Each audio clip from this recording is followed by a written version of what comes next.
Hello and welcome back to Asian Cinema Season 2 and another review of a film from the anime director Mamoru Hosoda.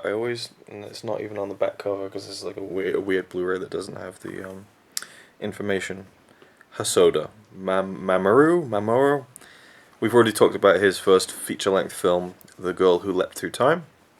And so now me and Connie are going to talk about his second feature film, from 2009, and it is Summer Wars. Wars of Summer. Yeah, so Summer Wars is the film we're going to be talking about in this video. This video is about Summer Wars, right? Why are you struggling? I don't know why I'm struggling. I haven't filmed the video in a while. So this film is about a young boy called Kenji, who's in high school, and there's a kind of popular girl who asks him and his friend if they can help her with something. And he's the one who gets picked to... She says, I've got a job for one of you, I think she says. And the job is to go with her for the weekend to where her family are from. In this kind of... It's almost like a palace, isn't it, really? It's like an old-time kind of Japanese building. Temple-ish kind of... It's kind of... They very much live there, like it's a normal house, but there's like a huge gate at the front, and so it's kind of it's dipping its toes both in kind of being a palace and also just a house that people live in. So this family comes from a very prestigious family that dates back hundreds of years, and they talk about a few times how there was a samurai, and then they're part of a clan and everything like that. But Kenji goes with her to this place. And he quickly realizes why he's there, what his job is, because she tells Kenji, oh, well, it's a big family gathering, it's my great-grandmother's 90th birthday. We need a lot of help to do food and all that kind of stuff, preparations. But when he meets the girl's great-grandmother, she introduces him as her boyfriend, no, her fiancé, even. Her fiancé. I think just beforehand, she's like, okay, you're going to meet my great-grandma, now just roll with this. So she clearly has said to her great-grandmother, the next time you see me, I'll be, on my way and engaged. And so she kind of, I guess he feels like there's nothing he can do but go along with it, so he does. Amidst all of this, there is a virtual reality world called... I can't tell you for the life of me. Do you remember what it's called? No. Wow. Let's just say it's the Oasis. No, it's there are definitely comparisons to Ready Player One, for sure. But it's this virtual reality world. I can't believe I've forgotten the name of it already, but it's very similar to that Ready Player One kind of idea. If you've seen that film. And Wreck-It Ralph Breaks the Internet. Right, and you see comparisons with Ralph Breaks the Internet. More so. More so, okay. Yes. But it's it's essentially, well, in Wreck-It Ralph it's just the internet, but seen through the prism of the Wreck-It Ralph characters, whereas Ready Player One and Summer Wars is a virtual world for people in the real world to enter into. Although the difference in Summer Wars is there's no semblance of VR, that they don't put helmets on, they literally just on computers tapping keys. Even on the phone. Even on the phone, yeah. So like there's old flip phones thingies. Yeah, because like 2009 technology kind of, they tried to kind of create this world while using the technology that's still relevant to present day. But you can go into that world, you can fight people, you can, like any other game, but also it's become such a big global thing that you can even work there. You can work there, like the stocks have made their way onto this system, so it's like it's become a vital world system in a way. And he goes on there, and I forget the specifics of what he does on there. I guess he's kind of he's like a technician, isn't he? Him and his friend, they kind of work as these troubleshooting technicians, but programmers, yeah, low level kind of points in the system. Smart people, yeah. I mean, Kenji is very much portrayed as a very smart kid, because while he's at the the house, the palace. I can't say palace. It's not palace or temple. The house. We'll just call it the house. While he's at the house, he receives a text with a mathematical puzzle, and he decides to solve it. In the middle of the night. In the middle of the night. So he stays up all night. He solves this puzzle. He texts back the reply, and he's like, "Okay, I've done it now." It was like an itch he needed to scratch. He wakes up in the morning, and an entity known as Love Machine has taken over this online world, and it's kind of all placed on him, because he solved that puzzle which unlocked everything for this evil entity kind of thing, this artificial intelligence. But we find out later. Can we say that? Is that a spoiler? Yeah, it's not too much of a spoiler. Find out later that that puzzle was sent to loads of people. Yeah, it wasn't just to him. It was one of those things. It probably wasn't even him who sent it out in the first place. Yeah, and as the film goes on, obviously it kind of gets revealed, that he's not quite the fiance of this girl, and so the family have to kind of deal with that because they were kind of liking him when he first turned up and stuff, and he's getting to know the family. Like, there's so many different family members, and there's like this guy who's like estranged from the family. He's like a cousin or a nephew or uncle or something like that, and he turns up, and there's a very dramatic scene with him and the great grandmother when she gets a sword out, and is like, there's a lot of tension there in the family, but there's a lot of likable characters. I just like the setting of the house, and kind of I don't know, there's been a few times where I've gone to like a big family gathering that's not quite my family, so I guess they're not strangers, but like being somewhere new, meeting new people and stuff. It is it's daunting, a little bit intimidating, but there's something kind of fun about it as well, because you're in somewhere completely new and different, and I kind of felt that vibe for him when he arrives there and spends a few days there. And this whole thing with the love machine virus, I guess you could call it, it's kind of like a virus as well on the kind of virtual system, that turns into a catastrophic, like, world-ending situation. And so suddenly there's another kid there who's a kind of a keen user of this world. They try and work together to stop this catastrophe from happening. So, what did you think of Summer Wars? It was entertaining. Yeah. It was fun. Had its funny moments. If I hadn't already seen Wreck-It Ralph Breaks the Internet, I would have found it original. But it was original because it was before Wreck-It Ralph. Yeah. And before Ready Player One.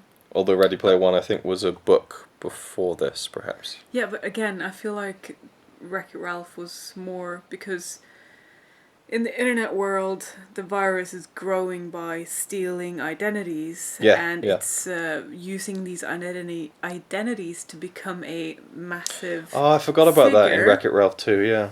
And that exact same thing happens in Wreck-It Ralph, where Wreck-It Ralph himself is the virus and gets multiplied by thousands and thousands and then gets shaped into one big Ralph. Yeah. And that is the exact same thing that happens in this movie.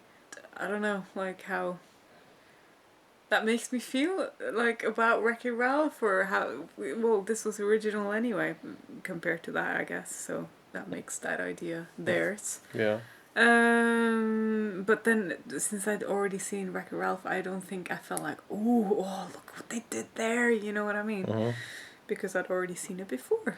And that's interesting, because I didn't think about that Ralph Breaks the Internet thing at all, so... it's identical. Well, yeah, I get, now that you say it, for me, Ralph Breaks the Internet wasn't as memorable to me, so I guess that's probably why it didn't really stick out in my head, and made me think of it when Summer Wars was on. So... yeah, I like it's just fun. I like the characters. I like the online world. Obviously, it's done in kind of a digital style that is quite different from the hand drawn animation. Well, I'm not sure. Well, yeah, it must be hand drawn. What am I saying?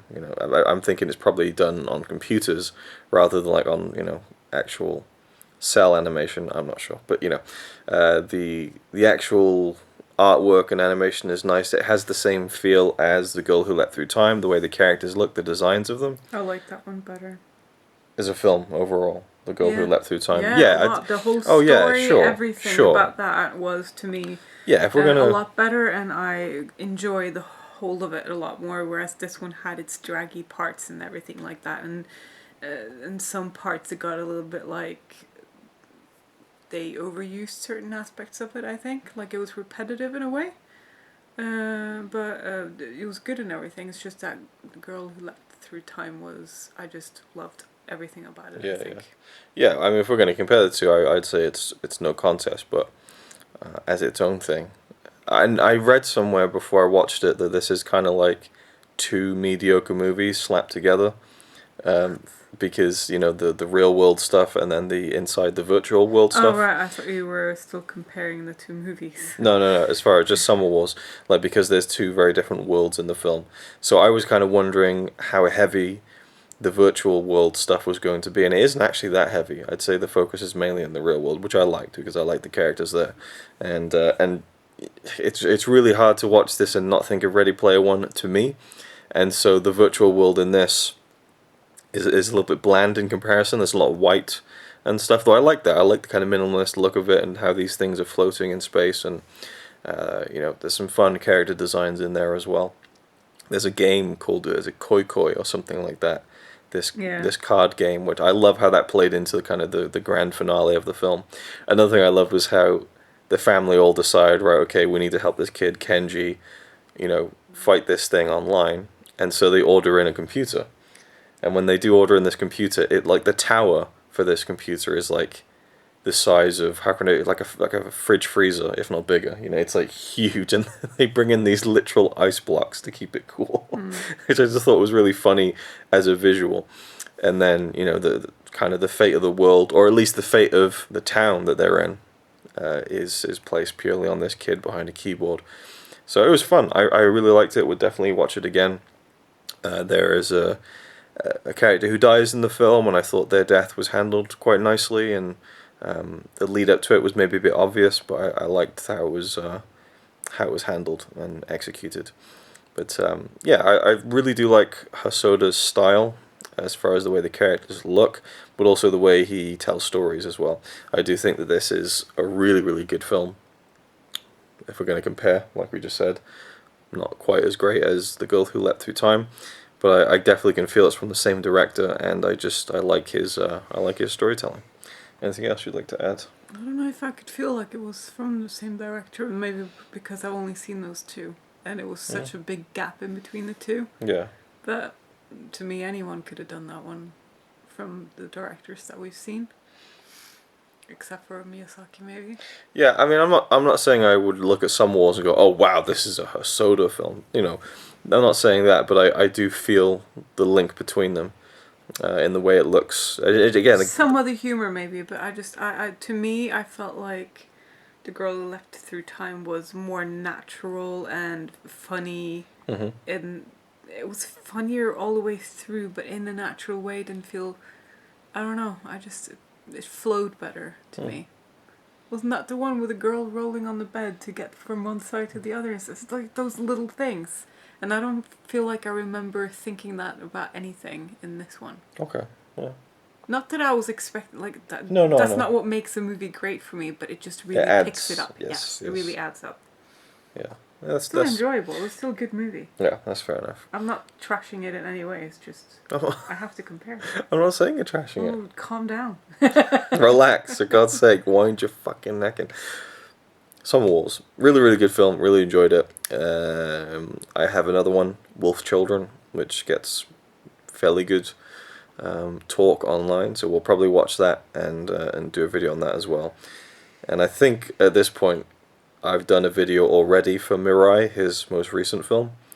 If I have, you'll be seeing that soon as well, I'm assuming. So yeah, there you go. Summer Wars. Nothing more to add really. You could go deeper into it and stuff, but I had a lot of fun with it and enjoyed it a little bit more than I thought. Actually, I kind of bought it purely on the merit of The Girl Who Leapt Through Time, but looking at kind of some still shots from this film, I was thinking, am I going to enjoy this? I wasn't sure, but it's exceeded my expectations. Not that I'm saying that it was an amazing film. It just, I don't know. I'm just rambling at this point, so there we go.